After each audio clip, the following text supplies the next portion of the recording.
And welcome to Skynomics academy. My name is Sunil Kumar Yadav और आज हम लोग डिस्कस करने वाले हैं पार्ट थर्ड जो कि मनी एंड बैंकिंग से रिलेटेड है। और यहाँ पर समझने को या देखने को मिलेगा कि कितना इंपॉर्टेंट जो है वो बैंकिंग जो है वो आपके सिलेबस पॉइंट ऑफ व्यू से भी है कि नहीं। तो इसको ध्यान से देखना जरूरी है। तो यहाँ क्या क्या हम लोग आज देखेंगे भाई। सबसे पहले क्या है, credit creation process of commercial bank. एक कमर्शियल बैंक क्रेडिट का क्रिएशन कैसे करता है। सिंपल सी बात हमने क्या बताई थी कि भाई कमर्शियल बैंक जो होता है वो क्या करता है, डिपॉजिट एक्सेप्ट करता है।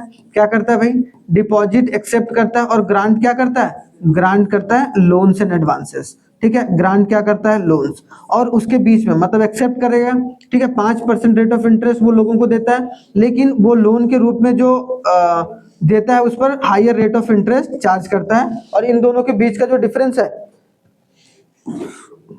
10%, वो क्या हो गया, बैंक का प्रॉफिट हो गया। या फिर बैंक जो है वो क्रेडिट क्रिएट करती है। तो commercial bank maintain the supply of the money in an economy bye a credit creation. जो कमर्शियल बैंक है वो मेंटेन करते हैं सप्लाई ऑफ मनी को, ताकि जो है वो एक तरीके से इकोनॉमी में चीजें जो है वो बनी रहे। और इकोनॉमी में चीजें कौन सी बनी रहे, खास करके मनी के सप्लाई का। अगर मान लो कि सप्लाई ऑफ मनी को अगर कंट्रोल नहीं करेगा या फिर उसके हिसाब से नहीं चलेंगे आरबीआई, तो एक तरीके से दिक्कत परेशानी किसमें होगा, क्रेडिट क्रिएशन में। तो एक तरीके से जो पैसा है या रुपया जो है इकोनॉमी में वो क्रिएट नहीं हो पाएगा। The process of credit creation, जो एक प्रोसेस है जिसके थ्रू क्रेडिट को क्रिएट किया जाता है, ठीक है, is the outcome of two primary function. पहला क्या, एडवांसमेंट ऑफ लोन, और दूसरा क्या, acceptance of deposit. Acceptance of deposit, deposit लेता है और लोन्स एंड एडवांसेस देता है। लोन एंड एडवांसेस जिसको दे रहा है उससे ज्यादा रेट ऑफ इंटरेस्ट ले रहा है, और जिससे वो डिपॉजिट एक्सेप्ट कर रहा है उसको कम रेट ऑफ इंटरेस्ट दे रहा है। उसके बीच में जो आया वो एक तरीके का क्रेडिट क्रिएशन होता है किसी भी कमर्शियल बैंक का। तो याद रखना इंपॉर्टेंट है। The bank issue the loan out of their cash reserves with a confidence on their historical experience that all depositors will not withdraw their funds at the same time। अब सोचो, अगर 100 रुपया के पास 100 रुपया आता है कोई भी बैंक के पास, तो वो 100 का 100 रुपया तो लोन में नहीं बांटता भाई। उसमें से मान लो कि 20 रुपया अगर वो रिजर्व के रूप में रखा हुआ है अपने पास या फिर आरबीआई के पास, तो उसके अलावा जो 80 रुपया है वो लोन्स एंड एडवांसेस वो देता है, ताकि वो ये मान के चलता है कि भाई एक बार अगर 100 रुपया लोगों ने जमा करा तो एक ही बार वो मांगने के लिए नहीं आ जाएगा। नहीं तो एक बार ही सारे लोग अगर मांगने आ जाएंगे तो उसके पास पैसों की दिक्कत हो जाएगी। तो ये है, in this way the commercial bank create a credit. इसी तरीके से कमर्शियल बैंक जो है वो क्रेडिट का क्रिएशन करती है many more times than their initial cash reserve and contribute to increase in their money supply in the economy. तो अभी हम लोग समझेंगे किस तरीके से मनी मल्टीप्लायर काम करता है। तो इसी पूरी तरीके से आरबीआई जो या फिर जो बैंक है, सॉरी कमर्शियल बैंक है, वो पैसों को क्रिएट करती है पूरी इकोनॉमी में, जो कि आप समझकर चल सकते हैं। अब देखो क्या बोला गया, मेन डिटर्मिनेंट्स, दो डिटर्मिनेंट्स होते हैं जिससे क्रेडिट को क्रिएट किया जाता है। पहला क्या हो गया भाई, इनिशियल लेवल ऑफ डिपॉजिट। जितना ज्यादा डिपॉजिट होगा कमर्शियल बैंक में उतना ज्यादा क्रेडिट का क्रिएशन होगा इकोनॉमी में। दूसरा, legal reserve ratio. Legal reserve ratio का मतलब क्या होता है, LRR। Legal reserve ratio is the sum of CRR plus SLR। तो याद रखना, SLR और CRR के को प्लस कर देंगे तो लीगल रिजर्व रेशियो आ जाएगा। और याद रखना है कि इसको हम लोग मल्टीप्लायर के रूप में भी जानते हैं, K is equal to 1/LRR। ठीक है, तो ये याद करके चलना है, लीगल रिजर्व रेशियो।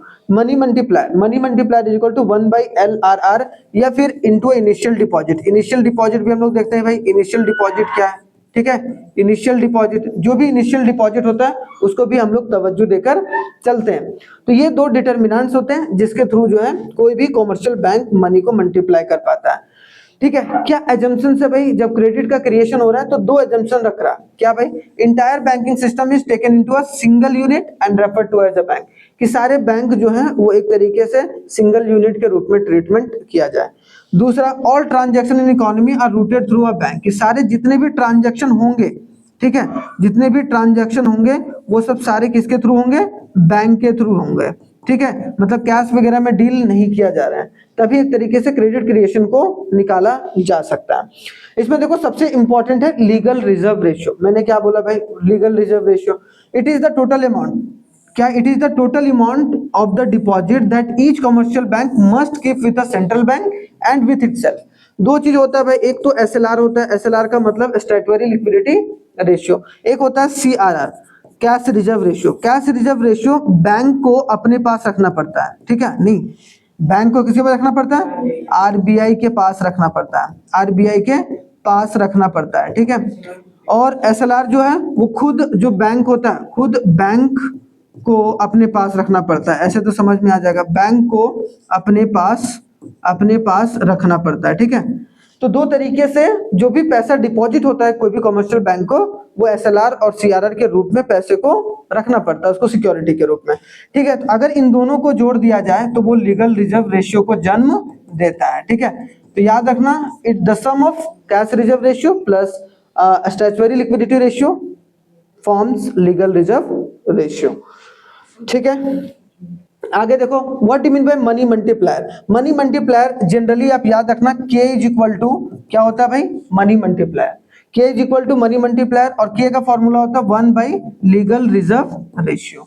ये बताता है कि एक बैंक के पास कितना पैसा डिपॉजिट हो रहा है और उस डिपॉजिट से वो कितना पैसा कमा सकता है, बस ये मतलब it refers to the fraction which indicates the quantum of money creation by कि कितना पैसा एक जो बैंक है या एक यूनिट ऑफ द बैंक है वो कमा सकता है, इसी को हम लोग क्या बोलेंगे, मनी मल्टीप्लायर। इसका फॉर्मूला क्या होता है, K इंटू LRR।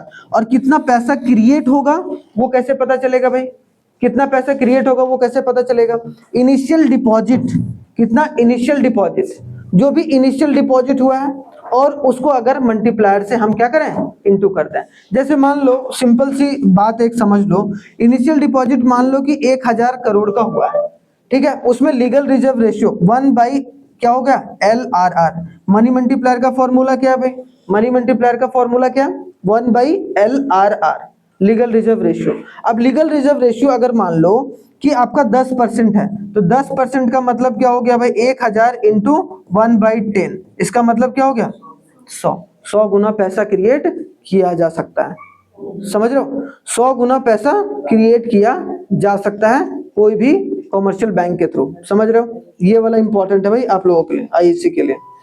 आगे देखो सेंट्रल बैंक, अब आते हैं, हमने कॉमर्शियल बैंक पढ़ लिया, हमने याद रखना कि एक फॉर्मूला मनी मल्टीप्लायर का K is equal to 1 upon LRR, कभी कभी K is equal to 1 upon CRR भी आ जाएगा, तो कंफ्यूजन नहीं करना है। और मनी क्रिएटेड अगर निकालना है कि मनी कैसे क्रिएट होता है, तो मनी क्रिएटेड या क्रिएशन कैसे होता है भाई, इनिशियल डिपॉजिट, जो भी डिपॉजिट हो रहा है, ठीक है, इनिशियल डिपॉजिट इनटू क्या होगा, इनटू मनी मल्टीप्लायर, इनटू क्या होगा, मनी मल्टीप्लायर से अगर इनटू करेंगे तो वो हमारा क्रेडिट क्रिएशन निकल के आएगा। अब what do mean by central bank, हमने ये तो समझ लिया भाई कमर्शियल बैंक क्या होता है। अब हम लोग ये समझते हैं कि सेंट्रल बैंक क्या होता है। सेंट्रल बैंक क्या है भाई, एक एपेक्स बॉडी है, क्या है भाई, सबसे पहले एक एपेक्स बॉडी है या फिर इंस्टीट्यूशन है जो कंट्रोल करता है और रेगुलेट करता है एंटायर बैंकिंग स्ट्रक्चर को।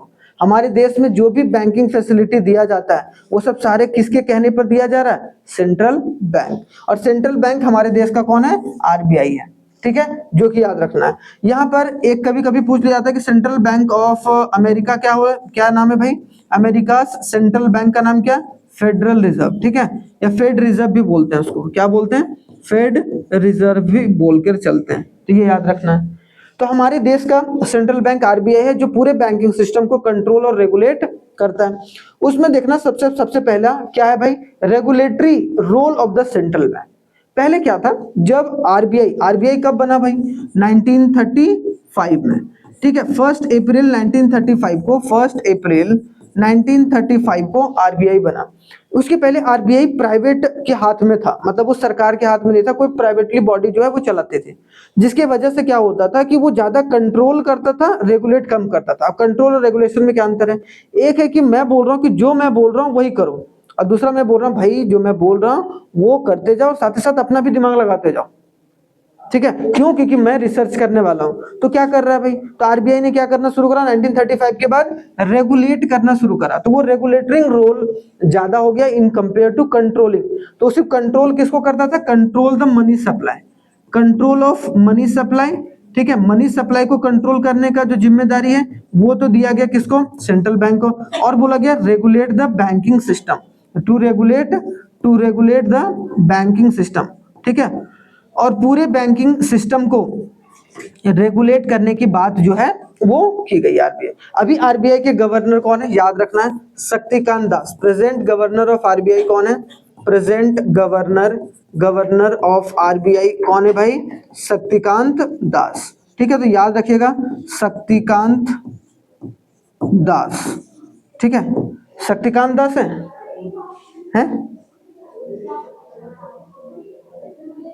भाई ऑनलाइन वाले कमेंट करके कमेंट बॉक्स में बताइएगा, और आप लोग थोड़ा सा कल मेरे को जरूर बताइएगा, क्या अभी के आरबीआई गवर्नर शक्तिकांत दास हैं या फिर वो हट गए हैं, ये बताना है मेरे को। ठीक है, शक्तिकांत दास हैं कि जो है वो चेंज हो गए हैं। ठीक है, तो ये जरूर थोड़ा सा बताइएगा, 1 मिनट लगेगा, गूगल पे इतना सर्च करते हो ये तो कर ही लोगे, देखते हैं। ठीक है, आगे देखो, आरबीआई का मतलब ये समझ गए। अब आगे देखो क्या है ऑब्जेक्टिव ऑफ आरबीआई रेगुलेशन, जो उद्देश्य क्या है, हर चीज का उद्देश्य होता है भाई। अब आरबीआई को बोला गया तुम कंट्रोल करो भाई, सरकार ने बोला कि तुम कंट्रोल करो साथ ही साथ रेगुलेट भी करो। तो रेगुलेट में क्या क्या करेगा, तो सबसे पहला कंट्रोल करेगा क्या, मनी के सप्लाई को। इसका तो होलसेल अथॉरिटी किसके पास है, आरबीआई के पास। आरबीआई के पास होलसेल अथॉरिटी है कि वो मनी के सप्लाई को कंट्रोल करे। मनी का सप्लाई मैंने क्या बताया था भाई, M0 बताया था, M1 बताया था, M2 बताया था, M3 बताया था, M4 बताया था। तो ये सब क्या है, एक मेजरमेंट्स ऑफ मनी सप्लाई है, जिसके थ्रू आरबीआई पैसों को कंट्रोल करती है पूरी इकोनॉमी में। ठीक है, दूसरा काम क्या है, मेंटेनिंग अ पीपल कॉन्फिडेंस, लोगों का कॉन्फिडेंस बैंकिंग सिस्टम में बना रहे, इसका काम किसका, आरबीआई का। आरबीआई को इस तरीके से चीजों को प्रचार करना चाहिए, इस चीजों को कंट्रोल करना चाहिए, ताकि जो चीजें हैं वो लोग जो है भरोसा करना। देखो बैंक कुछ नहीं है, भरोसा ही तो है। अगर आज भरोसा करना कम बंद कर दें तो लोग क्या होगा, पैसा कहाँ, लोग वहां पर नहीं रखेंगे, जिसकी वजह से हमारी इकोनॉमी क्या स्थिति खराब हो जाएगी, और एक तरीके का जो डिस्टर्बेंस है वो देखने को मिलेगा। Helping the customer through the banking ombudsman. अब what do mean by ombudsman, ये भी बहुत इंपॉर्टेंट है। ओम्बड्समैन का मतलब होता है जहां पर आप कंप्लेन कर सकते हो, कंप्लेन कर सकते हो। ओम्बड्समैन मतलब ऐसी एजेंसी जहां पर, तो आरबीआई ने एक अलग अपना एजेंसी बनाया, बैंकिंग ओम्बड्समैन या ओम्बड्समैन जिसको बोला गया, क्या बोला गया, ओम्बड्समैन। और ओम्बड्समैन का काम क्या है भाई, कि वो जितने भी सारे कंप्लेन आएंगे उनको थोड़ा सा अपने लेवल पर जाके देखेगी, कौन, आरबीआई, ताकि चीजें जो है वो सही तरीके से रेगुलेट हो पाए। फोर्थ काम क्या है भाई, मॉनिटरिंग द डिफरेंट की इंडिकेटर, जीडीपी इन्फ्लेशन, कि हमारे देश में जीडीपी कितना बढ़ रही है भाई, इन्फ्लेशन कितना बढ़ रही है, वो सब सारे को देखने का, परखने का, कि कहाँ दिक्कत हो रहा है, कहाँ परेशानी हो रहा है, क्या कर सकते हैं हम ताकि हमारी जीडीपी ग्रो करे, क्या करें हम ताकि हमारे इन्फ्लेशन कंट्रोल में रहे। वो सब सारे काम जो है वो एक तरीके से ये तो आरबीआई का काम रहता है, ये गवर्नमेंट का भी रहता है। तो गवर्नमेंट तो अपने लेवल पर कर ही रही है ना फिस्कल पॉलिसी के तहत, लेकिन जो आरबीआई है वो मॉनेटरी पॉलिसी के तहत इन्फ्लेशन और जीडीपी को बढ़ाने के बारे में सोचती है। तो दोनों तरीके से हो रहा है, आरबीआई भी सोच रही है और गवर्नमेंट भी सोच रही है, और यही दोनों मेन बॉडी होते हैं जिसके तहत पूरी इकोनॉमी को रन किया जाता है। समझ रहे हो, तो ये भी इंपॉर्टेंट है जो कि समझ के चलना है। आगे देखो functions of central bank, central bank के क्या फंक्शंस हैं और क्या क्या कार्य है वो करता है वो सेंट्रल बैंक। सबसे पहला इशूइंग ऑफ करेंसी, याद रखना कि मैंने बताया था करेंसी का मतलब यहाँ पर है जितने भी सारे नोट्स होते हैं और जितने भी सारे कॉइन्स होते हैं उनको सारे को प्रिंट करने का काम, प्रिंटिंग, याद रखना प्रिंटिंग, जो प्रिंटिंग करने का काम किसके हाथ में है भाई, आरबीआई। बशर्ते सिर्फ 1 रुपया का नोट, 1 रुपया का जो नोट है और जितने भी कॉइन्स हैं उनको एक तरीके से कौन प्रिंट करता है, मिंट करता है। देखो यहाँ कॉइन्स है ना, तो कॉइन्स को इसका कोई लेना देना नहीं है आरबीआई के साथ। मिंटिंग जो होती है, देखो जो नोट छपते हैं जहां पर उसको हम लोग प्रिंटिंग प्रेस बोलते हैं, और जहां पर कॉइन छपता है उसको हम लोग मिंटिंग प्रेस बोलते हैं। क्या बोलते हैं, 1 रुपया का नोट जो होगा वो प्रिंटिंग प्रेस में होगा, ठीक है, कहाँ होगा, प्रिंटिंग प्रेस में होगा, और जितने भी सारे कॉइन्स होंगे वो सब सारे कहाँ होंगे, मिंटिंग प्रेस पर, ठीक है, मिंटिंग प्रेस याद रखना। जैसे बोलते हैं ना प्रिंटिंग प्रेस, द हिंदू का प्रिंटिंग प्रेस है, वो सब सारे सेम उसी तरीके से पेपर, लेकिन वो स्पेशल पेपर होता है, ठीक है। तो ये बात याद रखना कि 1 रुपया का नोट और कॉइन कौन करती है, गवर्नमेंट इसको मिंट और प्रिंट करके चलती है, बाकी सारा किसके हाथ में, आरबीआई के हाथ में। इसीलिए देखना जो 1 रुपया का नोट होगा और जो कॉइन होंगे उसमें जो है फाइनेंस मिनिस्टर का सिग्नेचर देखने को मिलेगा या गवर्नमेंट ऑफ इंडिया का लोगो देखने को मिलेगा, और बाकी सारी जगह पर आरबीआई का जो गवर्नर रहते हैं उनका सिग्नेचर देखने को मिलता है। बैंकर्स ऑफ अ गवर्नमेंट, सरकार का भी बैंक के रूप में कौन काम करता है, आरबीआई। सरकार के पास जितना भी पैसा आता है जिसको मैनेज करने का काम है या बैंकिंग बिजनेस का जो भी काम है, चाहे वो स्टेट गवर्नमेंट का हो जाए चाहे वो सेंट्रल गवर्नमेंट का हो जाए, ठीक है, it carries out their banking business. सारी बैंकिंग बिजनेस जो है वो किसके द्वारा चलाया जाता है? आरबीआई के थ्रू, ठीक है, याद रखना है। बैंकर्स ऑफ बैंक, सारे बैंकर का मतलब सारे बैंकों का बैंक भी कौन होता है? आरबीआई, ठीक है, क्योंकि ये पिताजी है भाई। As a banker of other commercial bank, central grant a loan to the commercial bank को लोन वगैरह भी देता है, ठीक है, इसी का काम है, ताकि वो अपने डिपॉजिटर्स के कॉन्फिडेंस को बनाकर रखें। अगर मान लो कोई पंजाब नेशनल बैंक है, अचानक से थोड़ा सा दिक्कत परेशानी आ गया तो उसको आरबीआई ने हेल्प कर दिया ताकि लोगों का बैंकिंग सिस्टम से जो है विश्वास ना उठे, तो वो बना रहे, तो ये इंपॉर्टेंट है।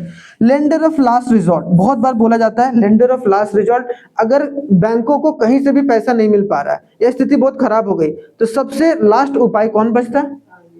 आरबीआई, जहां से वो अपना पैसा, अभी हाल ही में न्यूज आया 639 बिलियन डॉलर जो है हमारे पास रिजर्व पैसा अभी आरबीआई के पास है, जो कि सारे जितने भी सेंट्रल बैंक है पूरे ऑल ओवर द वर्ल्ड में सबसे ज्यादा रिजर्व हमारे पास है।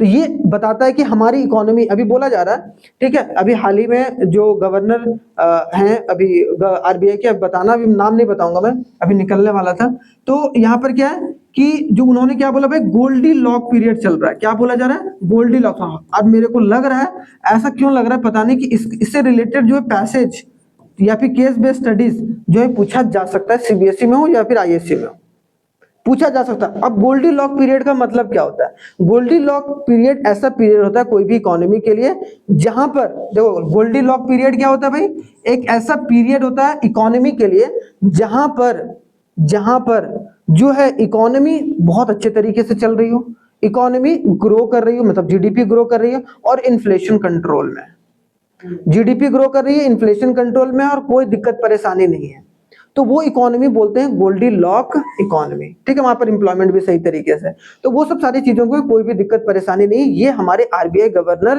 के हाल के इंटरव्यू में बोला गया और ये बहुत फेमस हुआ है, ठीक है, तो हो सकता है इससे रिलेटेड आ जाए, तो आप इससे रिलेटेड अगर लिख दोगे तो एग्जामिनर जो होगा, टीचर, वो थोड़ा सा खुश हो जाएगा भाई, ठीक है, और या फिर समझ सकते हो आप जब केस बेस्ड स्टडीज आएगा तो समझ गया लेंडर ऑफ लास्ट रिजॉर्ट कौन रहता है भाई? आरबीआई। तो ये एक तरीके से क्या रहता है, मेन फंक्शंस है किसके? आरबीआई के। फिफ्थ जो है कस्टोडियन ऑफ फॉरेक्स रिजर्व, अभी मैंने बताया था 639 बिलियन डॉलर का फॉरेक्स रिजर्व जो है वो आरबीआई के पास है। तो जितना भी सारा डॉलर, रुपये या फिर जो अदर करेंसी, फॉरेन करेंसी होते हैं, उनको रिजर्व कौन करता है? किसके कस्टडी में रहता है? सारा आरबीआई के। क्लियरिंग हाउस, आपने सुना होगा बैंक में जो चेक वगैरह जो जाता है कि नहीं, क्लियरिंग हाउस जैसे ही नाम आए तो वहां पर आपको क्या दिमाग में आना चाहिए? चेक। तो चेक वगैरह जो जाता है बैंक में तो वो तुरंत नहीं होता है, तुरंत आप जाते हो डिपॉजिट करते हो तुरंत आपको पैसा नहीं मिलता है, थोड़ा 8-10 घंटा या फिर एक दिन का समय लिया जाता है। इसका मतलब क्या है? आरबीआई जो है वो सारे जितने भी चेक में ट्रांजैक्शन हो रहे हैं उसको क्लियर किसके परमिशन से किया जा रहा है? क्लियरिंग हाउस के थ्रू। और क्लियरिंग हाउस को कौन पूरा कंडक्ट करके चल रहा है? आरबीआई। मतलब आरबीआई ने एक अलग सा एक सिस्टम बनाया, क्लियरिंग हाउस सिस्टम, जो कि सारे चेक ट्रांजैक्शन को देखता है कि वो चेक ट्रांजैक्शन हो रहे हैं वो सही हो रहे हैं कि नहीं हो रहे हैं। और अगर कहीं भी थोड़ा सा, इसलिए देखना चेक में अगर थोड़ा सा भी आपने ओवर राइटिंग करी, बैंक काट के हटा देगा। हाँ, बाउंस नहीं, बाउंस तो अलग बात है। बाउंस क्या होता है कि जब आपने चेक काटा और उतना पैसा उस अकाउंट में नहीं है जिस अकाउंट से वो पैसा कटना था, तो वो चेक आपका बाउंस कर गया, चेक से पैसा निकला ही नहीं, तो वो बाउंस हो गया, वो अलग बात है। लेकिन चेक जो भी होता है, चेक को देखता है कि वो चेक सही है या गलत है, वो सब सारा क्लियरिंग हाउस। और क्लियरिंग हाउस को कौन हेड करके चल रहा है? आरबीआई। तो इसका मतलब क्या हो गया? एक तरीके से डायरेक्टली आरबीआई ही सारे चेक को क्लियर कर रहा है, ठीक है। इसीलिए आगे देखना 7th में देखो कंट्रोलर ऑफ क्रेडिट, कि भाई कितना पैसा इकोनॉमी में जाना चाहिए, कितना पैसा नहीं जाना चाहिए, वो पॉलिसी के थ्रू, कौन से पॉलिसी के थ्रू?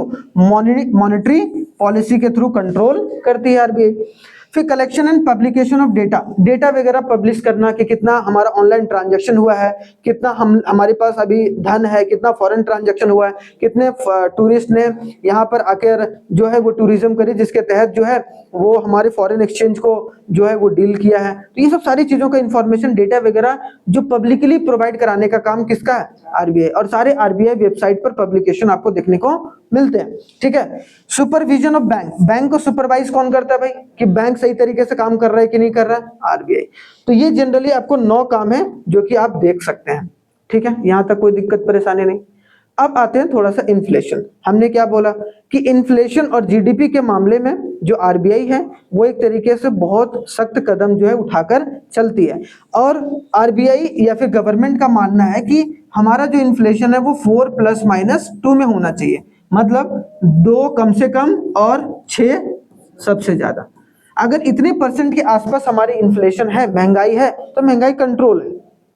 अगर 6% से बढ़ी तो दिक्कत की बात है, अगर 2% से कम हुआ तो दिक्कत की बात है, 6% से कम हुई तो एक तरीके से धीरे धीरे डिफ्लेशन की सिचुएशन क्रिएट हो जाएगी, और 6% से बढ़ा मतलब इन्फ्लेशन बढ़ गया, ठीक है। इन्फ्लेशन कम हो जाना सिंपल सा मतलब है डिफ्लेशन क्रिएट हो जाना, ठीक है। तो ये सब सारी चीजें होती हैं। तो आरबीआई का मेन मोटो रहता है कि हमारे देश में महंगाई जो है वो बैलेंस रहे, और इसको किया जाता है सीपीआई के तहत, ठीक है। आगे चलकर इसको डिटेल में पढ़ोगे तुम लोग कंज्यूमर प्राइस इंडेक्स के थ्रू, ठीक है।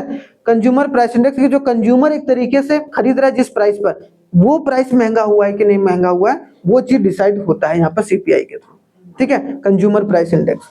अब आते हैं what do mean by inflation. Inflation is defined as situation of appreciable increase in the general price level in an economy at a given period as compared to the base year।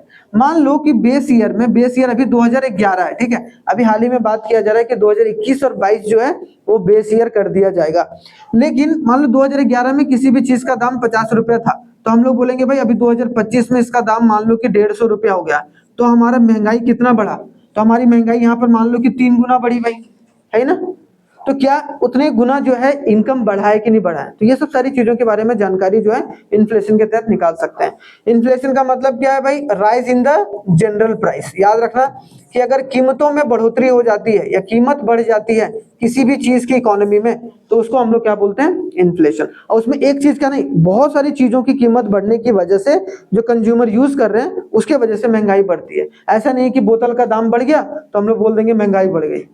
बहुत सारी चीज, कम से कम 484 है, ठीक है, 484 goods है, सबके साथ में अगर कॉस्ट को जोड़ा जाए और तब एक तरीके से कीमत बढ़ी है, तब हम लोग बोलेंगे इन्फ्लेशन बढ़ गया। नहीं तो एक एक चीज को काउंट करने जाएंगे तो हालत खराब हो जाएगी आरबीआई की भी, है कि नहीं।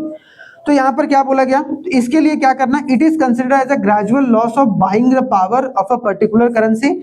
और अगर इन्फ्लेशन होता है तो हम लोग करेंसी को बाय करने की ताकत हमारे अंदर कम हो जाती है, मतलब हम लोग बाहर की करेंसी को थोड़ा सा नहीं खरीद पाएंगे उस तरीके से। अ क्वांटिटेटिव जो एस्टिमेट किया गया of a rate is eight which power, क्या बोला गया, buying power declines can be expressed in the growth of economies average price level of the basket. अभी मैंने बताया ना कि बास्केट ऑफ गुड्स होते हैं, उसके लेवल पर basket of goods and service होते हैं, अगर उनके दामों में बढ़ोतरी होती है, और सब एसेंशियल गुड्स जैसे दाल चावल आटा ये सब सारी चीजें हैं, सबको इंक्लूड करके रखा जाता है। या जो जनरल सर्विस दिया जाता है उनको सबको इंक्लूड किया जाता है, जैसे स्कूल का प्राइस, ये सब उसके हिसाब से तय किया जाता है कि जनरल प्राइस लेवल बढ़ा है या नहीं बढ़ा है। तो मतलब क्या, बहुत सारे डेटा को इकट्ठा करके चीजों को एनालाइज किया जा रहा है, तो ये बात इंपॉर्टेंट है। A rise in the overall level of the price, अगर जितने भी बास्केट में प्रोडक्ट्स हैं उनके सारे प्रोडक्ट्स में अगर देखा गया कि भाई प्राइस राइज हो गया, तब हम लोग commonly stated as a percentage के तौर पर सिग्निफाई करते हैं,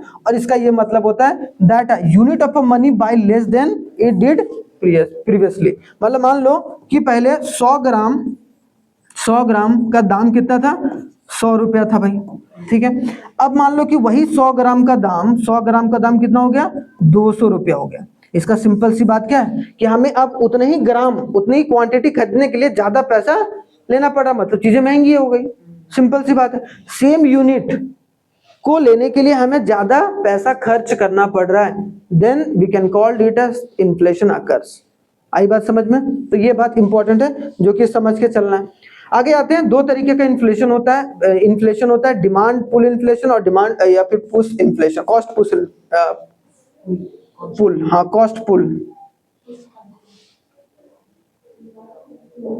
है भाई,